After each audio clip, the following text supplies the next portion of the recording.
이런 생각들을 조금 모아 주실 것 같습니다. 토론자분들께서요. 먼저 공릉청소년문화정보센터의 이승훈 센터장님의 말씀을 듣고 우리가 한번 이런 생각들을 좀 모아봤으면 좋겠고요. 두 분 발제자께 제 개인적으로 궁금한 게 있습니다. 자, 이렇게 개정되면 애들이 안전해질까요? 저는 그게 또 좀 궁금해요. 이렇게 법조문이 개정이 되면 법적 실효성의 측면에서 아이들의 안전사고 예방이라든지 이런데 과연 가능할까라는 생각을 좀 해봅니다. 그래서 그런 부분에 대해서 이따가 아마 플로우에서도 얘기가 나오겠는데 이런 얘기들도 한번 좀 나왔으면 좋겠습니다. 자, 그러면 이승훈 선생님의 말씀을 들어보도록 하겠습니다. 예, 두 분 말씀 잘 들었고요. 저는 이번 상황을 보면서 이런 생각이 듭니다. 안전에 대한 국가와 사회 책임의 부분을 개인과 청소년 시설의 책임으로 돌려버리는 미봉책이지 않나 이런 생각이 들고요. 수련시설에게는 신고 안 하면 또 사고 나면 너희들 큰일 난다라는 이제 공포감을 주입하면서 이런 사고들을 이렇게 간단하게 미봉해가는 그런 상황인 것 같다라는 현장의 느낌을 갖습니다.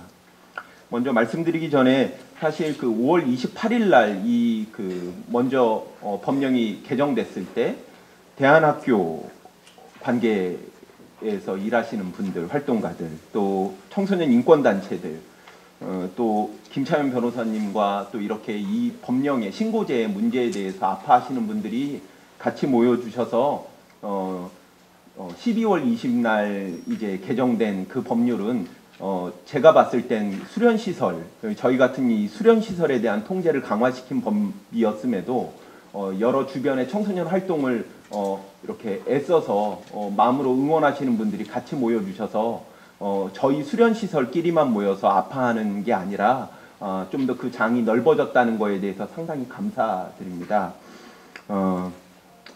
먼저 이제 저는 청소년 해병대 캠프가 수련 활동이냐라는 질문을 가져봅니다. 군사훈련 아닙니까? 이게 그렇죠. 법령으로도 해병대 시설의 캠프를 통제할 수 있는 법이 아니에요. 이번 사건은 수련시설과 학교가 연계되어 있다 하지만 해병대 캠프가 좀 안전하지 않게 운영되면서 큰 사회적인 문제를 가지고 온 건데 인터넷에 쳐보시면요. 아직도 해병대 캠프가 성업 중이에요. 청소년 프로그램을 하고 있다고 하고 자기네들은 이 법에 의해서 통제받을 대상이 아니다라고 선명하게 선포하고 있어요. 사고가 통제되나요? 이 개정 법률로 전혀 실효가 되지 않는다라는 거죠.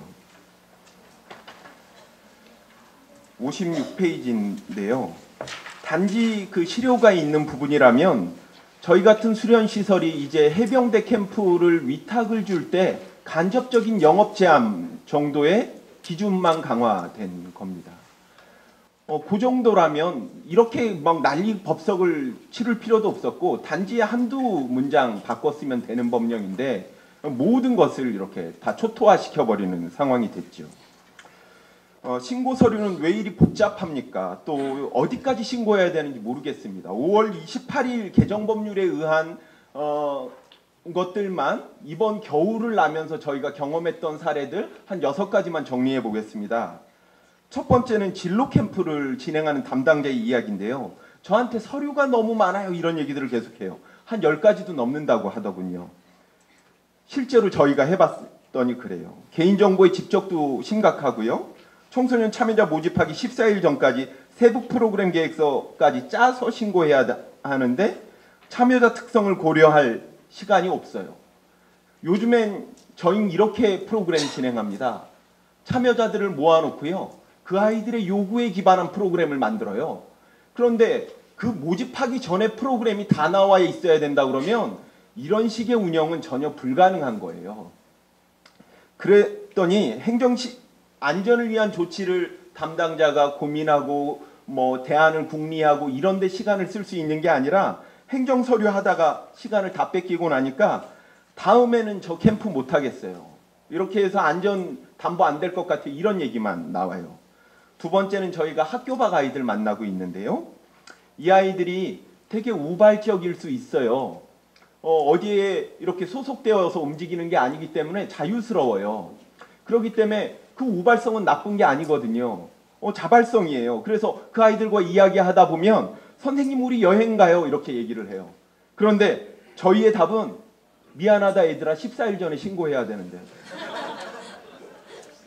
이렇게 해서 어떻게 할 수 있겠어요. 연극 동아리 아이들이 열심히 연습해서 거창연극제에 통과했어요. 이번 겨울에요. 그런데 선생님 저희 거창연극제 나가야 되니까 좀 도와주세요 이러는데 담당 선생님이 이래요.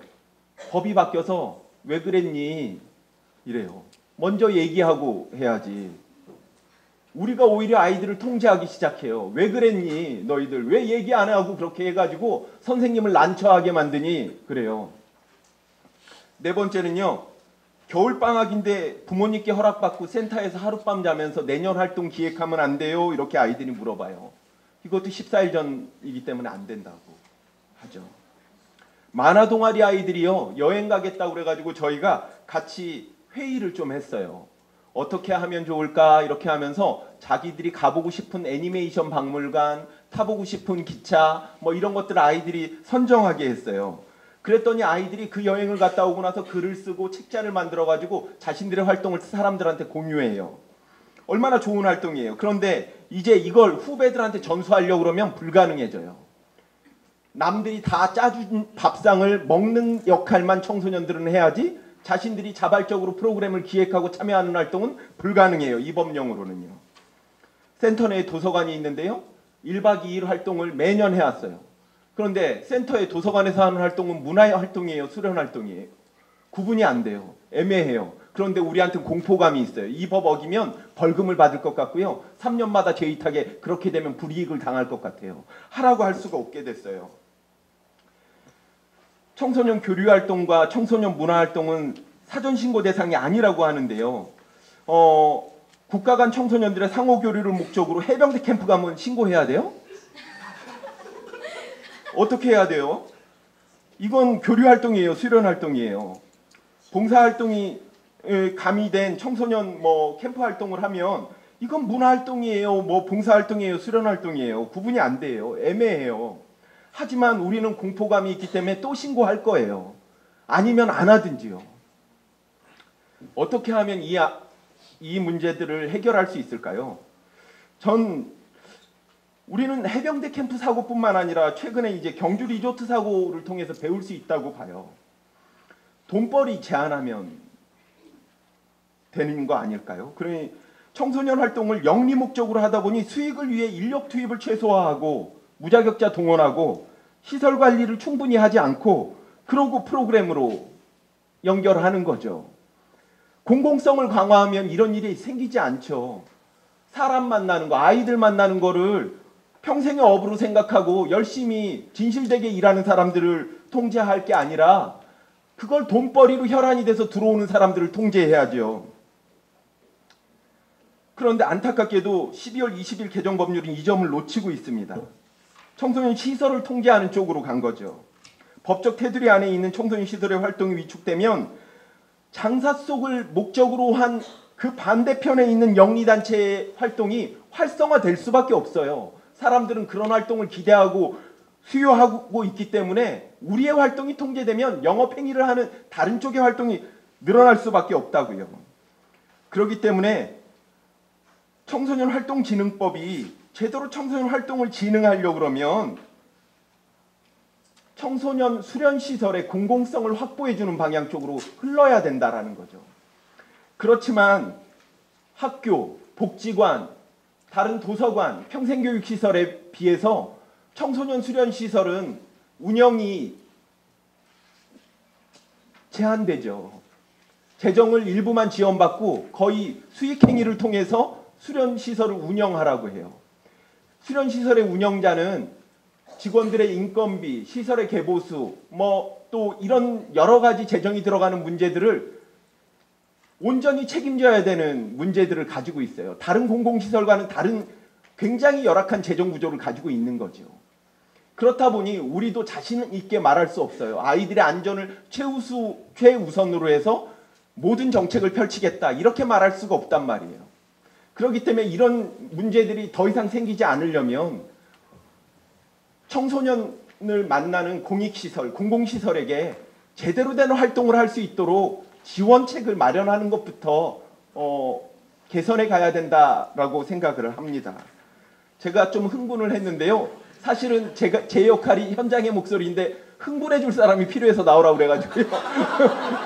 그래서 흥분했어요. 네. 이상으로 마치겠습니다. 네. 이승훈 선생님을 2003년부터 봤으니까 11년째인데요. 이렇게 흥분한 거 처음 봤어요. 흥분한 겁니다. 굉장히 아주 심하게 흥분하셨어요, 오늘. 네. 근데 아주 명료하죠. 메시지는요. 굉장히 명료합니다. 그러니까 지금의 개정 법률 안 조문들이 개정된 조문들이 현장을 오히려 통제하는 것이고 자발적이고 아까 김찬현 변호사님 말씀에도 나와 있듯이 청소년 활동의 자발성과 다양성을 제한하기 쉽다. 오히려 대안이죠. 어떻게 보면 오늘 자리에 첫 실효성 있는 대안인데 공공성을 강화하는 현장의 지원을 보다 더 늘려라. 그게 어쩌면 적극적 의미에서의 안전사고 예방이다라는 현장의 목소리를 던져주셨습니다. 자, 두 번째 인권의 측면에서 개정진흥법의 문제점을 주리 교수님께. 청소년 인권활동가 주리입니다. 같이 발제문 같이 보시면서 토론문 같이 보시면서 들어주시면 될 것 같아요. 네, 작년 7월에 다들 아시겠지만 해병대 캠프에서 5명의 고등학생이 실종되는 사건이 일어났습니다. 이때 저는 되게 마음이 아팠는데 그 이유는 물론 여기 계신 분들이 진행하고 계신 수련활동은 그렇지 않을 거라고 생각하지만 제가 학교 다닐 때 다녔던 수련회는 그 교관 선생님들이 시키는 대로 해야 되고 조금이라도 떠들거나 하면 얼차려를 받고 숙소에서 떠들었다고 엎드려 뻗쳐를 당하고 그런 수련회, 군대식 수련회가 많았습니다.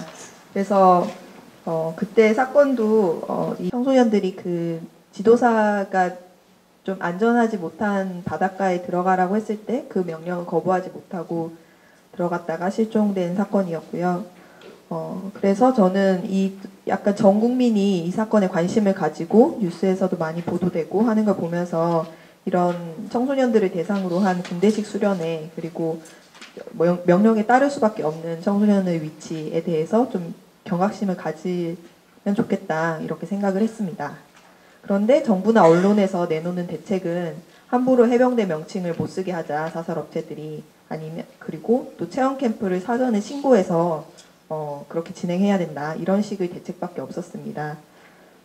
근데 저는 이런 대책들이 이런 사건들을 전혀 해결하지도 예방하지도 못할 것이라고 생각을 했고 당시 청소년 운동 단체들도 이 문제가 폭력적인 수련 군대식 수련활동 문화와 또 학교 행사의 내용과 참가 여부를 학생들이 결정을 할 수 없는 구조 때문에 일어난 것으로 보고 근본적인 변화가 필요하다는 성명을 냈었습니다.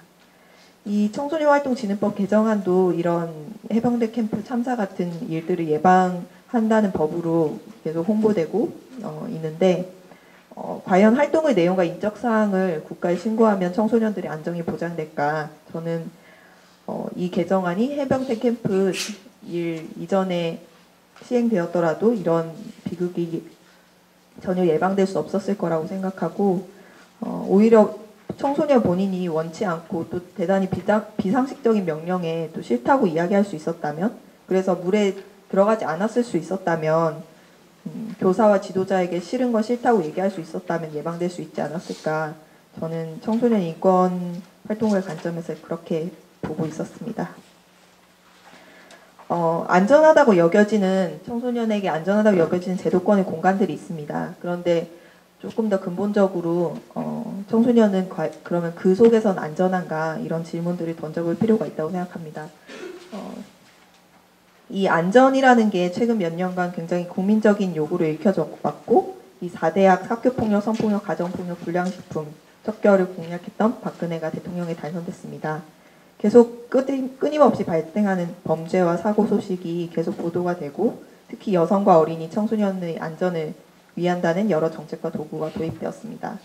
성범죄자 신상공개 사이트, 안심기가 스카우트, 여성 전용 택시, 청소년 유해 환경 감시단, 자녀 위치 추적 어플 이런 것들이 도입이 되었습니다.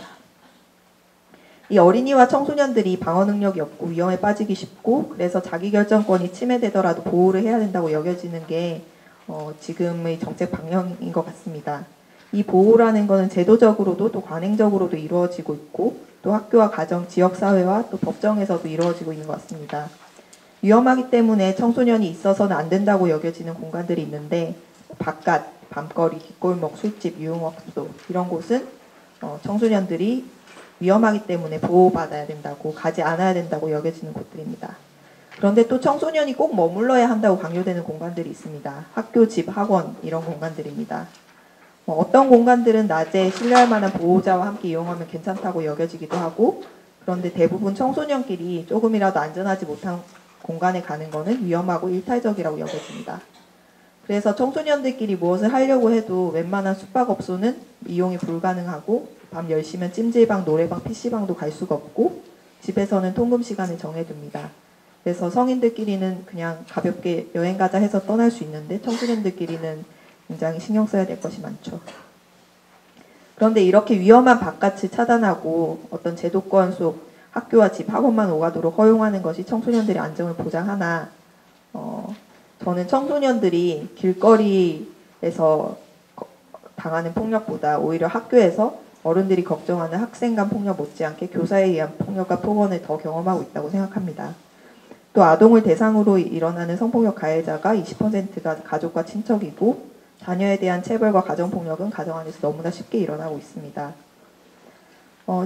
그 지능법 개정안에도 보호자와 이용을 하면 예외라고 돼 있고 보호자가 청소년의 건강을 보증해야 된다 이런 식의 조항들이 있는데 이거를 또 청소년의 어떤 자기결정권의 문제로 또 읽어낼 수 있지 않을까 싶습니다.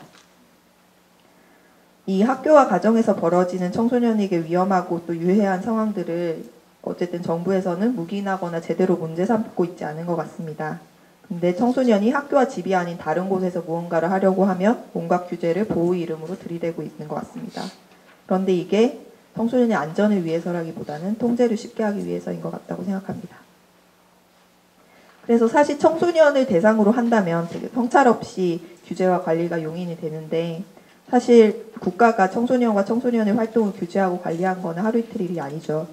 이 한국 사회가 사실 청소년뿐만이 아니라 전체 개인의 자유와 인권이 좀 보장되지 않는 상황이라는 걸 생각을 하더라도 특히 청소년에 관해서는 어떤 성찰이나 검증이 없이 국가의 규제와 관리가 용인되는 분위기가 있습니다.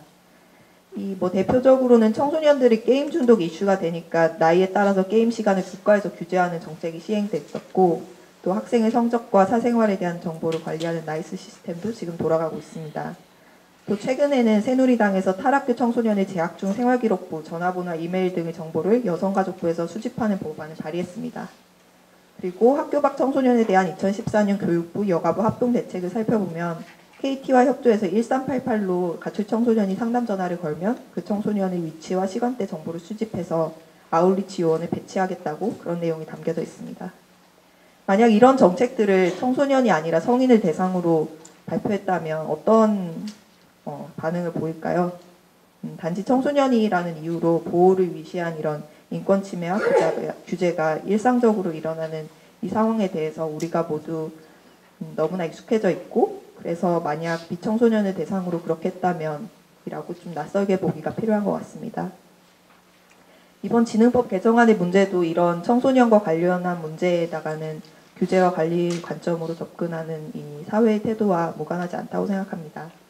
이 해병대 캠프 참사가 일어난 근본적 원인을 찾아 해결하려는 노력보다도 더 통제하고 더 관리하겠다고 발표하는 정부, 그리고 또 안전하기 위해서 필요한 대책을 규제와 감시로밖에 상상하지 못하는 사회. 그래서 지금 국가는 지금 청소년 정책을 청소년의 인권과 활동을 존중하고 장려하는 것보다는 안전과 보호의 프레임으로 국가의 관리하에 귀속되라고 요구하고 있는 것 같습니다. 그리고 지능법 개정안 시행규칙에는 아까 말씀드렸듯이 보호자의 보증을 요구하고 있는데 이건 청소년이 활동을 하려면 보호자의 보증과 이게 다시 말해 동의가 있어야 한다고 법적으로 규제하는 셈이 아닌가 생각이 듭니다. 그래서 이 지능법 개정안이 청소년이 이용해왔던 캠프, 강좌, 여러 가지 활동들을 전반적으로 축소시킬 것으로 예상이 되고 있는데 이것이 또한 청소년의 문화적 권리와 기반 또한 축소시키는 일이 된다는 점에서 문제적인 것 같습니다. 이 대학 입시 외에는 모두 시간 낭비로 여겨지는 청소년들의 되게 팍팍한 삶이 있습니다. 이 청소년 활동의 다양성과 주도성을 축소하는 지능법 개정안이 더 이들의 삶을 팍팍하게 만들 것 같고요.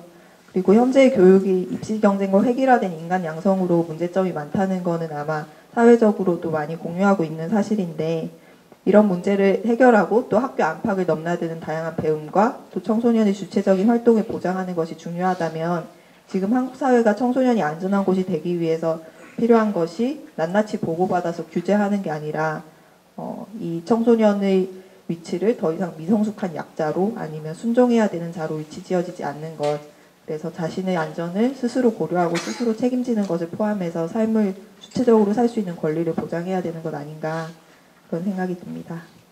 감사합니다.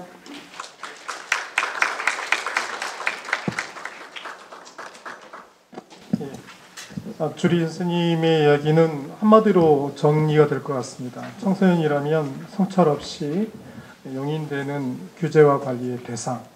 그래서 인권활동가의 관점에서 보면 청소년이 스스로의 몸, 자기의 몸이나 자기의 의사나 자기의 행동에 대해서 자유의지를 가진 존재로 인정해주지 않는 문화가 어떻게 보면 이번 법령을 통해서 법제화되어진 게 아닌가 이런 우려를 갖고 토론을 맡아주신 것 같습니다. 감사합니다.